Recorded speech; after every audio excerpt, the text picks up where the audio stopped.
Do you want anime-style visuals for your stream? Do you want to immerse your viewers and up your game in just chatting or ASMR streams? Let me talk to you about Shoost. Shoost is a simple yet powerful program made by one man, MuroCG. It's been in development for over a year, and I'm here to teach you how to go from this to this. This tutorial is for version 0.82. Shoost is constantly being updated with new settings and features all the time, so stay up to date with Muro on Twitter or Patreon to find out more about it. This tutorial should get you acquainted with the program and get you started. First off, you need to get the program. Head over to Muro's Patreon and sign up for the $5 tier. You get instant access to Shoost and all feature updates, so I recommend staying subscribed. Link in the description of the video. After downloading the program and opening it for the first time, you should be greeted with this screen. First, you're going to want to hover over the right side of the screen and click on the invisible green button. To close the screen, simply click on the button again, which is now located at the edge of the new bar. This is your first layer. We'll call it the foreground.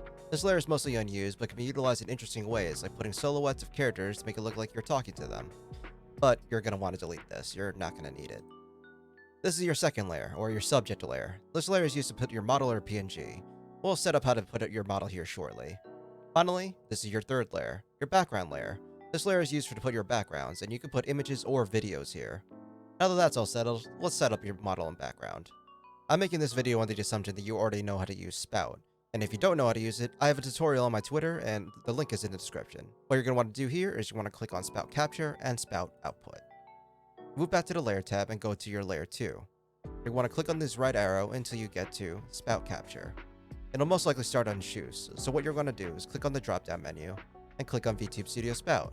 And your model should appear. You're going to want to unclick Chroma Key. You're not going to need that. Next up, go to your Layer 3, your background, and pick a background that you like. For the sake of this tutorial, we'll be using this background that I found on Twitter. It's completely free. With this, you're ready to get started on the real thing. Next, we're going to move over to the Effects tab. We're going to go over each of these settings individually later, but for now, let's focus on what we have. First, we're going to go to Screen Effects. It has 4 modes and each of them do a different job. We'll go through each one, but it's up to personal taste and which one you'll want to use. None is self-explanatory, it doesn't do anything. Next up is Normal. It has some color grading, it makes things a little bit better, but it's rather basic. It gets the job done though. Next up is my favorite, Diffusion. It has a bit of a blur and some more soft overlay color. It makes everything look a little bit more cinematic. Finally, we have Glow. Glow makes everything brighter. This is good if you want bokeh effects and works well for darker backgrounds. It's kinda hard to make good, but give it some time and experimentation, you'll find out what works. For the sake of the tutorial, however, we're going to go back to use Diffusion. Below this are 4 buttons that add some extra effects to your scene. The first one does nothing. The second one is Scan Lines. It's good for a cyber or tech look. Next up, VHS. This is good for retro style visuals or even horror. Fourth is Film. It adds some orange and blue tones and is similar to a lot of retro cameras. For the sake of the tutorial, we'll be going with none. The color filter will add overlay of color to your scene. Match it to see what the vibe you want. We'll use white for now, because it doesn't change the overall feel of the image. Moving on to color correction. You don't have to mess with these if you don't want to. Most of these settings are plug and play, and you can just leave them alone. And they're only used to make minor changes to your overall image. Exposure can brighten up darker backgrounds, and since this background is kind of dark, we'll raise the exposure just a tad. Brightness is actually for your model. If your model looks too dark against your background, you can up the brightness. But be careful though, it looks weird if you go too high. Small note, you can use this feature in tandem with VTube Studio's display lighting feature. Next up is Blend Auto Color. It gives your model an overlay color that matches the background. The higher it is, the more you'll match with your background. I usually move this around 0.5, but you can also leave it as is. Finally, Contrast. Contrast affects all layers and you can mess around with it to your liking. Moving on to Blur and Sharpen. Blur is how you add depth and space to your background. The setting can really change the entire vibe of your image and scene. On the setting, we have 2 types of blur. Gaussian is a generic type of blur, which is useful if you don't have any bright lights and want a more simple look. Lens blur acts more like a camera lens. When it hits light, it'll usually make circular bokeh effects around it. Use it in tandem with glow to make a more interesting looking background.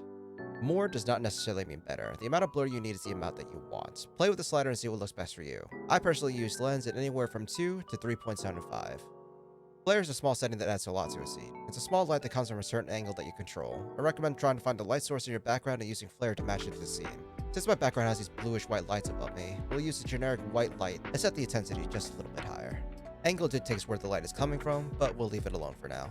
Rays will add different effects to your scene. Most of them have to do with natural light. We have sun rays, shine rays, and god rays. Scale will affect how much of it there is, rate will affect how fast it is, and opacity will deal with the transparency of it. Since we don't have any natural light in this, we'll take off God rays. We'll pair these with outdoorsy scenes and it'll really add a lot to the picture.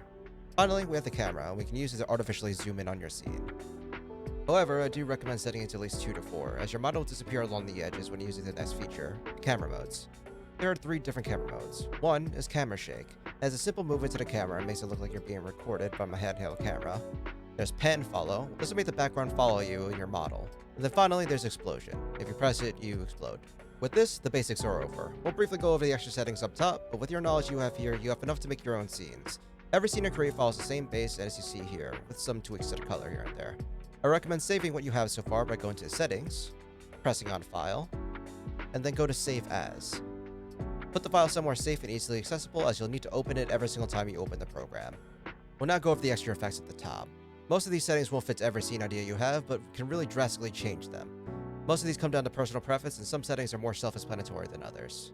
One is rim light. Rim light adds a halo effect to the edge of your model, signifying you have light hitting you from different directions, mostly from behind. This can add a bit more depth to your image if you have a bright light source behind you. You have 2 settings, single and double, which just means if you want to be hit from one side or 2. Pay attention to your background and see what works. Change the color to match the brightest light source of your scene. It'll usually be the same color as your flare. Size will make the rim light appear and disappear, and it'll also affect the distance of the light overall. Intensity will affect the brightness of the light. Angle will adjust where the light is coming from. Match it with your flare. Next up is outline. This setting will add a cartoonish outline to your model. Good for a more common book style, but doesn't have much use outside for a few specific ideas.